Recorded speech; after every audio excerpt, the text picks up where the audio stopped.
This is Road Noise, episode number 39, How to Write the Book That Is Inside of You.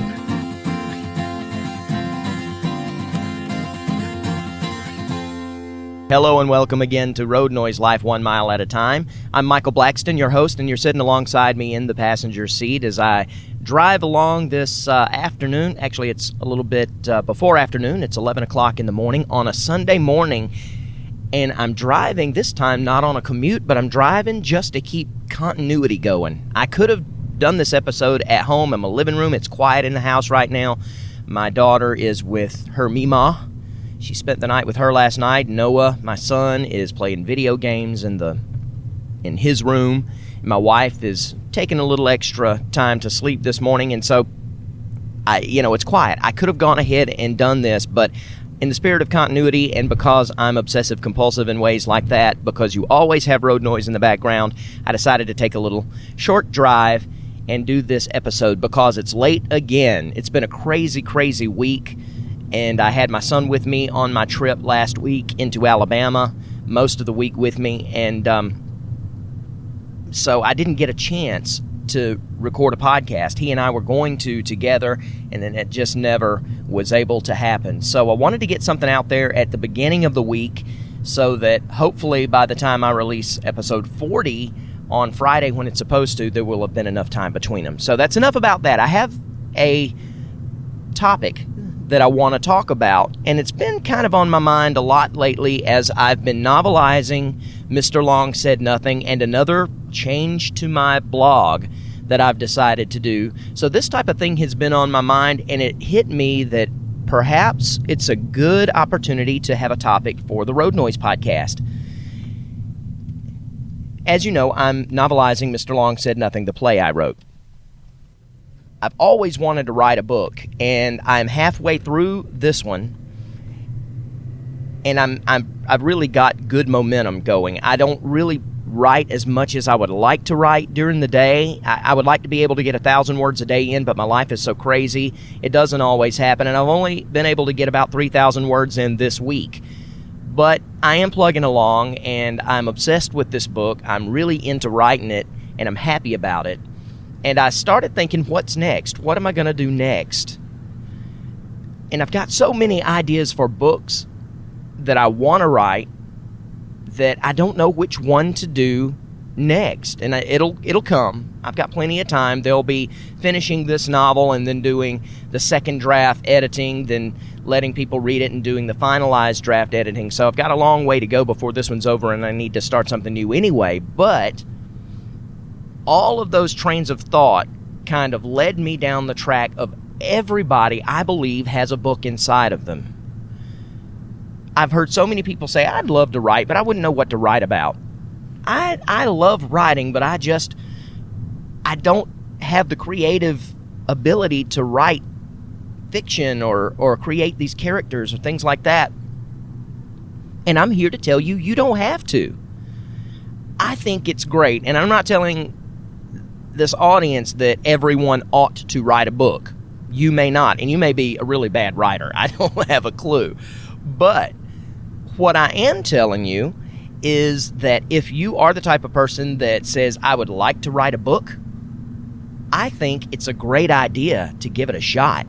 Because I think that by the time you feel like there's a book that you would like to write, I feel like you've got enough experience that there's a book inside of you. Through your experiences, the things you've gone through in life, the things you can remember, maybe they're funny, maybe they're tragic. But my point is, I love the thought of people putting that on paper or putting that down digitally so others can share it and learn from it. Whether it's a piece of fiction, you can fictionalize it. Mr. Long is actually a fictionalized version of something in my wife's life, and a lot of the characters are hybrids of real-life characters. You can do something like that, or you can go straight nonfiction and just tell all. You got the tell-all books that the celebrities like to write. I think everyone has a book inside them.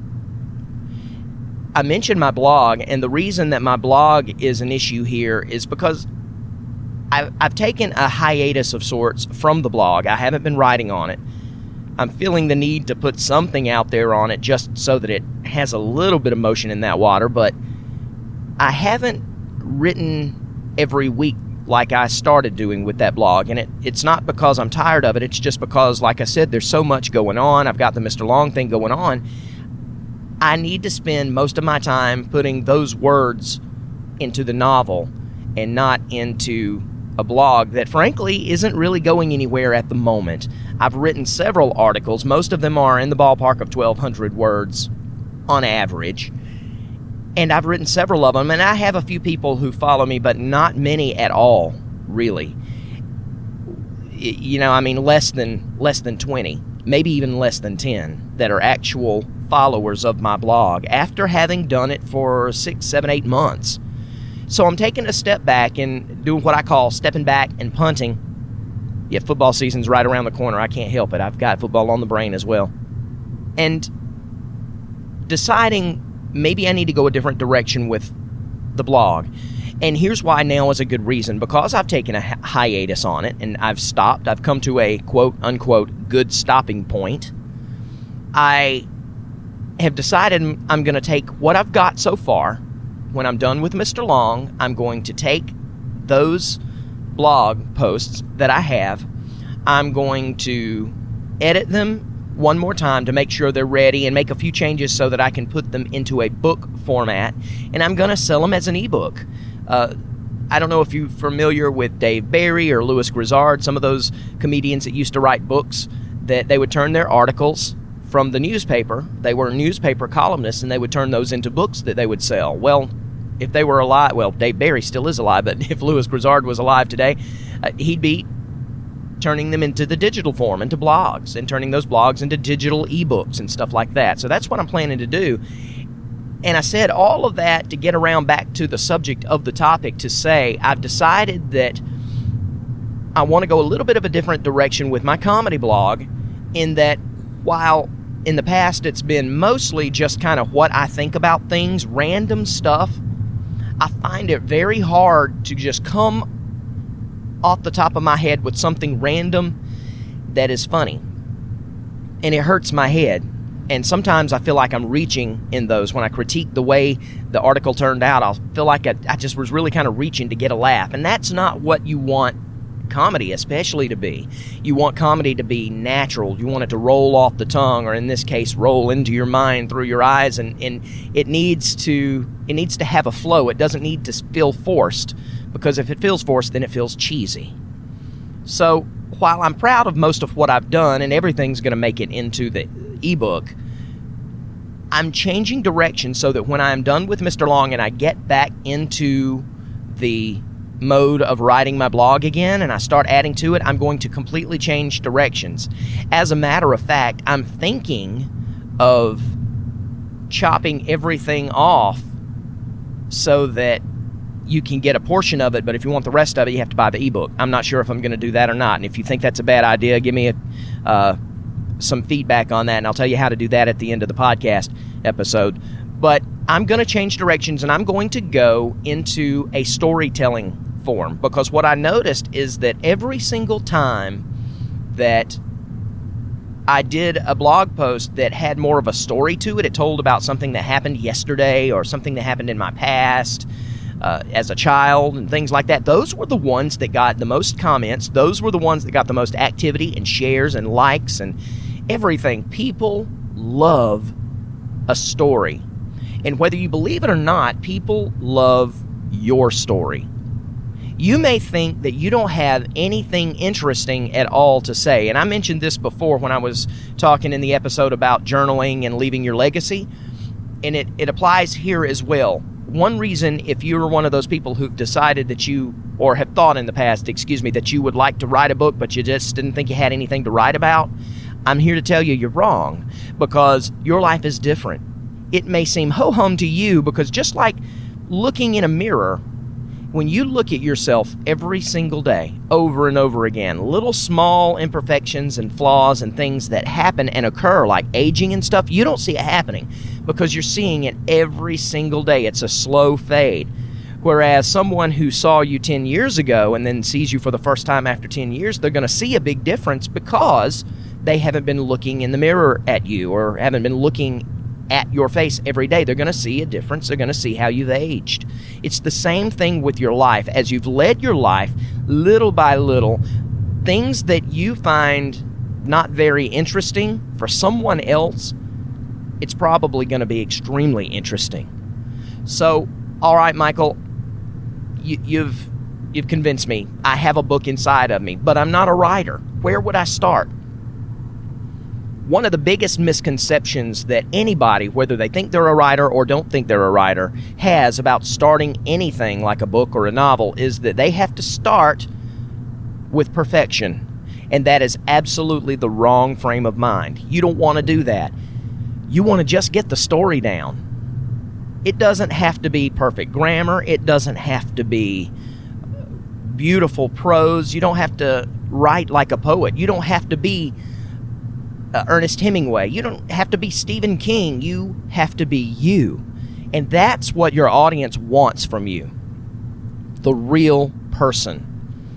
I had that problem. When I first started writing, one of the things that would stop me and would get me only with a few pages in before I was either bored with it or burned out was the fact that I would try to write these things, whether they were fiction or, well, most of what I've written has been fiction, but I would write it with this idea in the back of my head that everything had to be perfect, and I would see no, or at least very slow, motion in the forwarding of the story.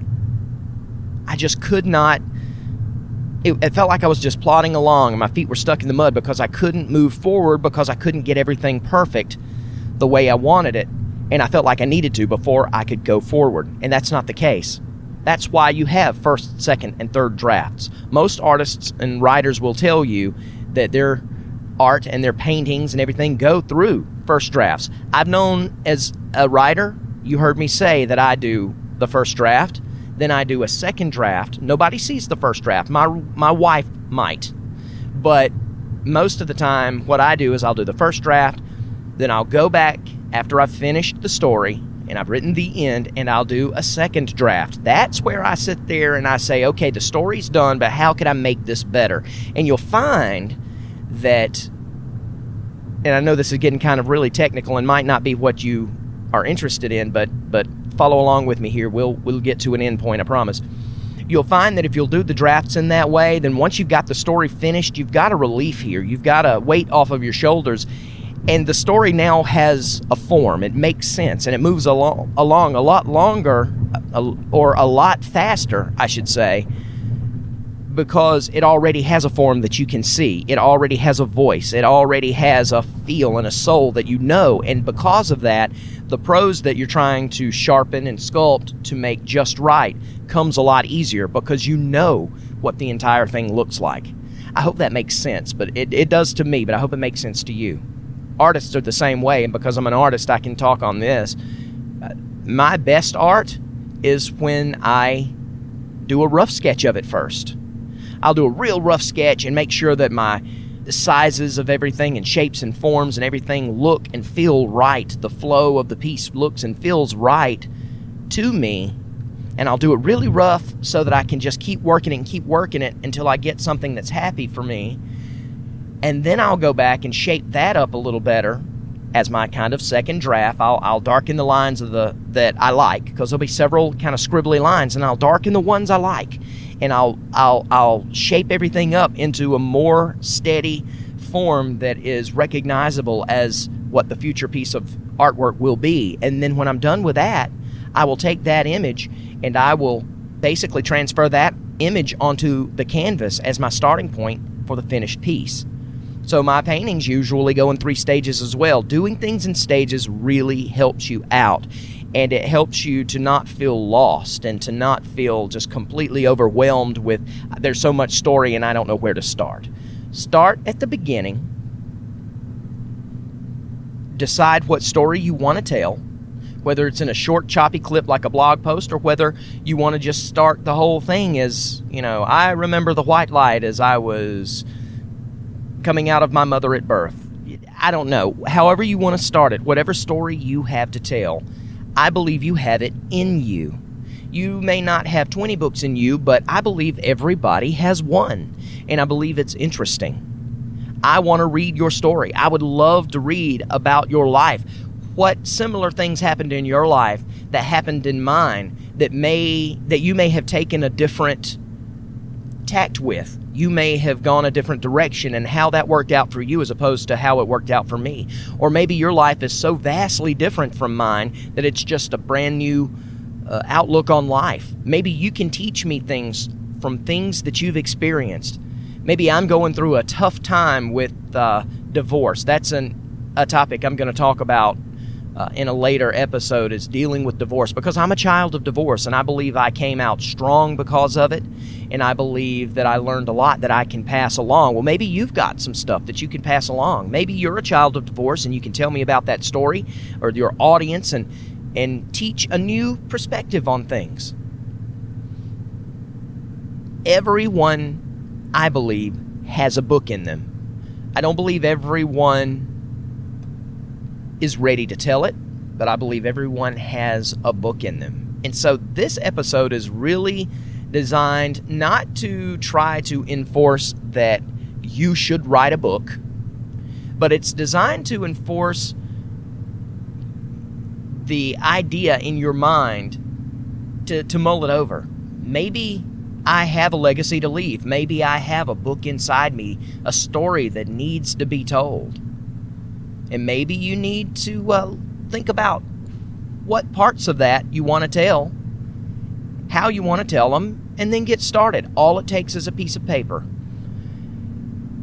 A lot of people nowadays think they have to have a laptop and all the professional equipment and all of this stuff. That's hooey. I'm sorry. An old friend of mine used to say that. That's hooey. Yes, if you are going to be a professional writer, there are tools of the trade that you need to invest in. There are elements that you need to understand about how to use your time wisely if you're going to be a professional writer or try to be. That's all well and good. But if you just have a story to tell, if you want to tell your story, you don't necessarily have to have anything but a pen or a pencil and a piece of paper. That's all. That's all it takes. Mr. Long Said Nothing, the play that I wrote, was written in notebooks first. The first draft was written in notebooks. The second draft was when I put it from the notebook to the computer, which served as a really good way to do things because I had to kind of read things aloud, or at least in my mind, and go over each and every element of the script. And as I put it into the computer, I kind of molded the second draft as I went, and that was very helpful. Now I write with my laptop. The novel I'm writing is with my laptop just because it's convenient and I have a lot of time and places I can do that. In the past, with Mr. Long, I started the notebook thing because the laptop I was using at that time was on its last leg and the battery was completely dead. So you had to have it plugged in, and not everywhere has a plug-in. So now that I've got this new computer, or newer computer now, that has a decent battery, I can take it without having to plug it in. And yeah, I plug it in if I find a place that happens to sit me near an outlet, but if not, I'm good to go as long as I make sure that it stays charged up enough for me to write. But you don't have to have a computer. You don't have to put yourself in a dark room for 3 hours a day to write your story. You can keep a journal or a notebook with you and a pencil or a pen. And when you get an opportunity, tell the story. Now you may say that you are not an English major. You don't speak proper English, or you don't spell well. That's okay too. That's what editors are for. Tell your story. Tell your story in your own voice. I kind of got away from that a second ago when I started talking about feeling like I needed to make everything perfect the first time. That's kind of really where I was going. I went off on a rabbit trail. I think what I said was important, but it really was kind of off the trail. And my point that I was trying to get to was use your voice. You don't have to make everything perfect at first, and you don't want to ever take your voice out of it, but use your voice.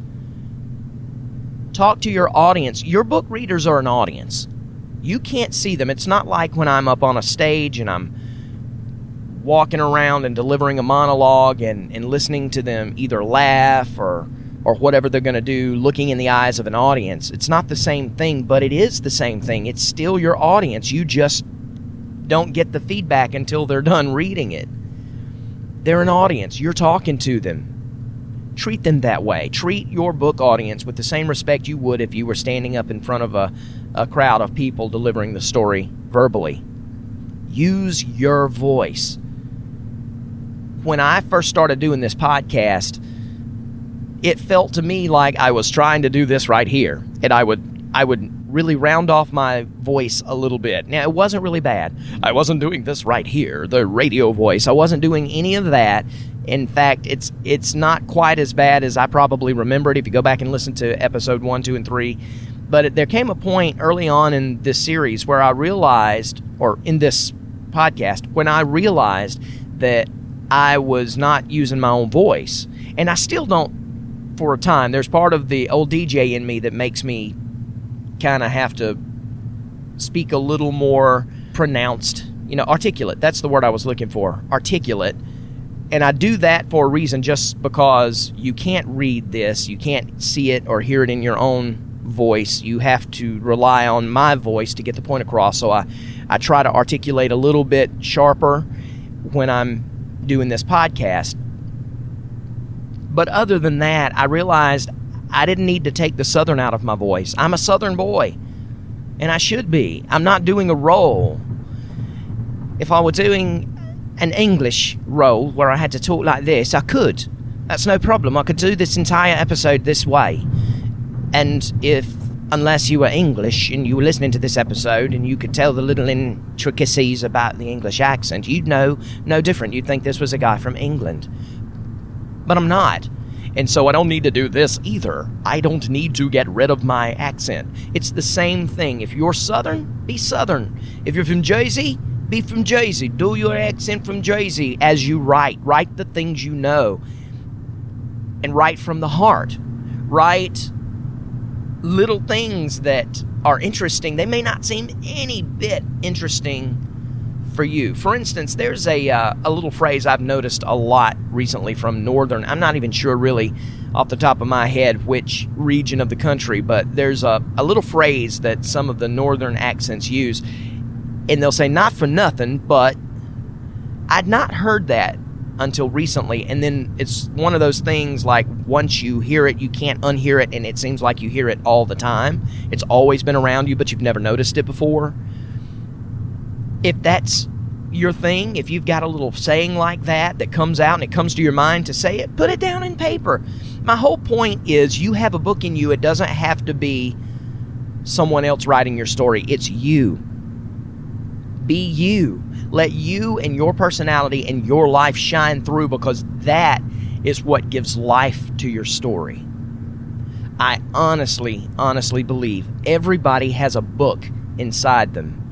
And because I'm so passionate about the arts and literature and things like that, and yeah, right now I'm writing a book, and that's really what's consuming my mind for most of the time in my creative world. So that's why I'm kind of on this train right now, going down this fast track.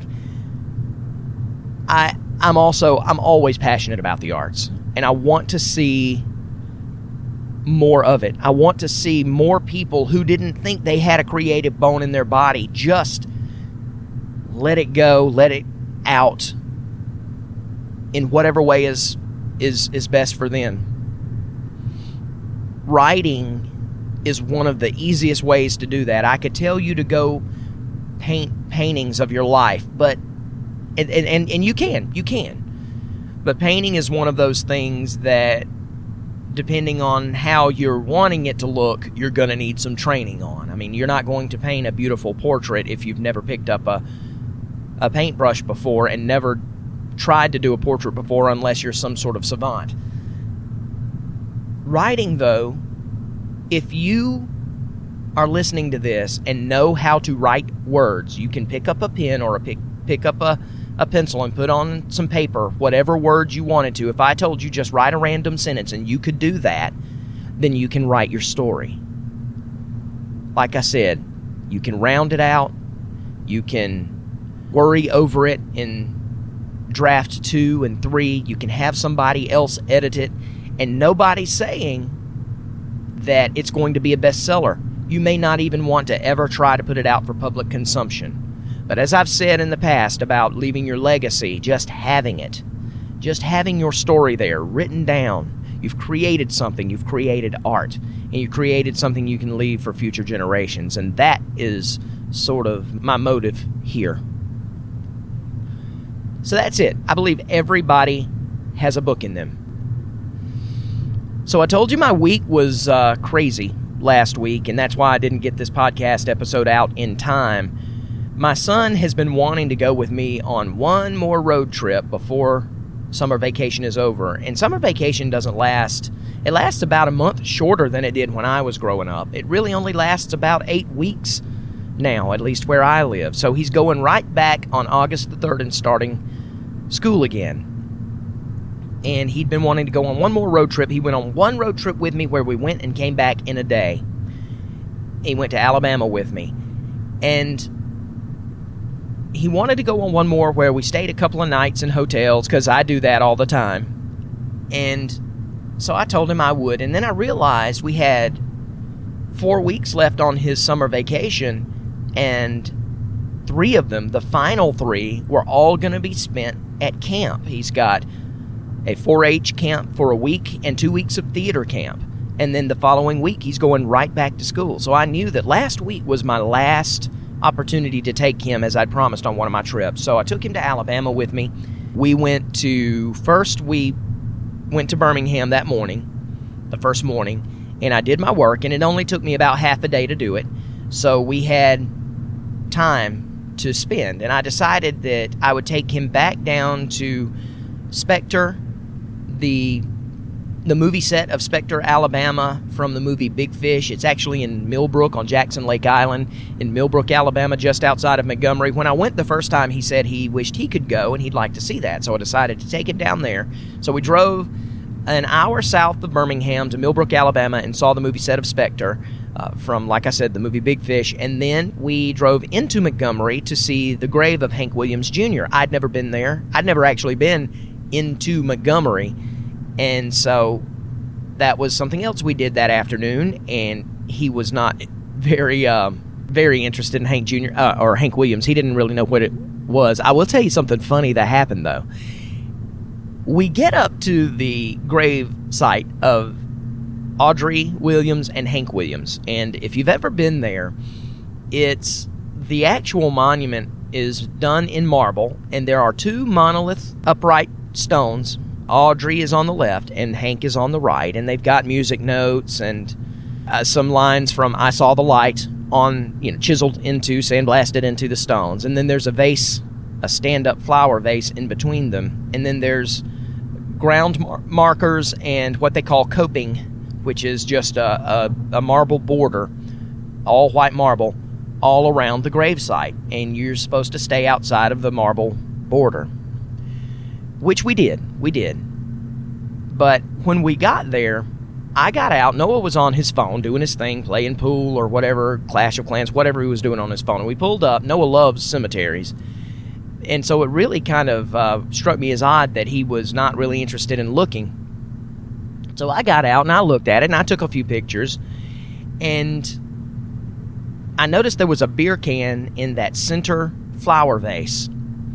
Someone had put an unopened can of beer right there. And apparently, I think that happens a lot. People will put beer and liquor and stuff on that as a memorial to Hank Williams because he drank a lot. He's just known to drink a lot, and so people will do that. They think they're paying homage, however you say that. They think they're paying their respects to Hank.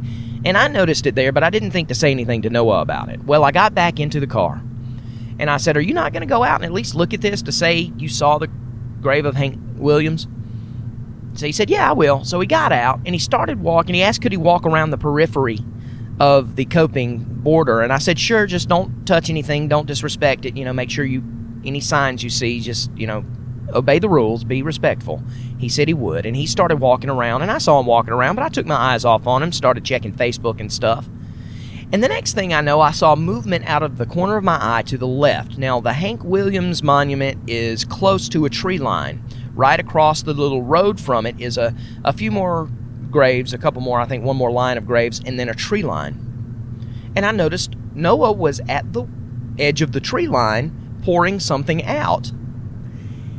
He had thought that this beer that was left was someone being disrespectful. He didn't realize, I didn't tell him anything about the story of Hank or any of the stuff or why there might be beer on there. Didn't even mention the beer to him. He just noticed it and thought someone was being disrespectful, so he grabbed it off the vase, took it to the tree line, and opened it and began emptying it out. Now here was my problem. Now here's an empty can of beer and no trash cans around anywhere. I couldn't put the beer can in my car. If for any reason I got pulled over and there was an empty beer can in my car, even though I was just trying to throw it away, I would have been arrested, especially having a minor child in the car with me for open container. I couldn't do it. I had to let him, I said, just leave the beer can where it is. Hopefully the groundskeepers will come and throw it away. And I said, come on, get back in the car. You weren't supposed to do that. And he said, I was just trying to be respectful. Somebody disrespected him. So I told him the whole thing. And he smelled to high heaven of beer because it had been sitting out in the hot sun. As this is recorded, it's July. So this was the middle of July, and it had been sitting out in the hot sun for most of the day, and he opened up that tab, and it spewed all over his hands and arms. Luckily, it didn't get in his shirt or anything, or pants, but he got in the car smelling to high heaven of beer, and I thought, this is just great. I'm going to get pulled over, and my 12-year-old son's going to be smelling like alcohol. How am I going to explain this? So we had to find a convenience store, and it seemed like there was nowhere, no convenience store, no fast food restaurant, no nothing, anywhere in the vicinity. And you better believe I was obeying all of the traffic laws, trying to make sure that I didn't get pulled over with a 12-year-old that smelled like fresh beer. So that was interesting. Then we spent the night, and we went to the next place, which was in Jasper, Alabama, the same place I took him last time, and we did the work that I was supposed to do. I did the etching there at that monument company, and I had more to do than I thought I was going to do, so I ended up staying till 4 o'clock that afternoon. But I surprised him because he didn't realize we pass Six Flags when we go to Alabama, because Six Flags is right outside of Atlanta. It's not in the city limits, but it may be considered in Atlanta. But it's right outside, and I think the township is called Austell, Georgia. Six Flags over Georgia, and as we passed it going into Alabama, the first morning he said, I can't wait till we go, because I had promised him we would go to Six Flags one day this year, just me and him, a Father-Son Day. And I started thinking about it as we passed and said, I'm going to see if I can't go ahead and get tickets. And I talked to my wife about it, and we were supposed to come home Thursday night, and we agreed that it would be a good opportunity for me to order them online. I could get a great discount by ordering online. And so I did that and surprised him and took him to Six Flags on Friday. And so he and I spent Friday afternoon, or Friday morning, they opened at 10:30, and all day until about 5 at Six Flags. And we just had a ball. It was just me and my son riding roller coasters. I bought Dramamine because he and I both need Dramamine, but I especially, because I will get sick on that stuff. As my body has aged, I've become less and less able to handle stuff like that. So I took Dramamine and was okay for the most part. We'd ride a roller coaster, and I'd have to take a few minutes of walking around before I could get on the next one, let my body settle down. But we rode most of the ones we wanted to ride. The lines were not that long. And I guess let me go ahead and get into my positive review, because Six Flags is going to be my positive review. Six Flags over Georgia, but there are also other Six Flags. I think there may be a Six Flags over Texas. I'm not sure where they all are, but there are more parks in the Six Flags franchise than just Six Flags over Georgia. But Six Flags over Georgia is the one that I'm used to, and that's the one we go to. And it is a great day. It really, there's a lot to it, and really, you can do it all in a day, but it probably would be a lot easier to do it in a couple of days, But most people around, especially those of us who live close by, it's only an hour and a half to 2 hours from me, depending on traffic. So we can go in a day and come back. But there's enough to do to spend a couple of days, and the prices are right. They're expensive. I mean, the tickets for this stuff is expensive. Tickets are expensive. Let me use proper English here. But it's not as bad as going to, say, Disney World, because you've got all the parks in Disney World. They're more expensive than Six Flags, and they're bigger, so it's harder to get it all done. Six Flags is more thrill rides than Disney World. There are a couple of cutesy little rides, and there's a lot to do for younger kids as well. They have plenty of rides where the younger kids are able to ride things like the Tilt-A-Whirl and the little swings that go around and merry-go-rounds and stuff like that. There are a lot of rides that are similar to fair rides there, but they're all well done. Everything's well kept. And so I want to suggest that if you're somewhere near a Six Flags theme park, that you consider using that. If you'd like to take your kids to an amusement park or theme park somewhere like that, but don't want to have the expense of Disney World, go to Six Flags if you're near one or passing through. It's a great experience. The people are nice. Now, they're not on stage like the Disney cast members are. They're not trying to act any roles out. They're basically Six Flags theme park attendants. But they do a good job. They're nice. They smile. At least they did it in my experience. And it was a good time. And I was afraid that we were going to stand in lines for hours and hours and hours for each thing, because it was the last week, or it was the last day of the July the 4th week. Friday capped off that July 4th week where so many people were on vacation. I figured, oh man, this is going to be busy. It's Friday. It's people's last opportunity to get in to something like this, and it is going to be busy. And while it was busy, it wasn't nearly as busy as we thought it was. And they opened at 10:30, and we got there right at 10:30 and were able to immediately just start jumping on rides. The lines were non-existent for the first half of the day. The second half of the day, the lines started getting a little longer.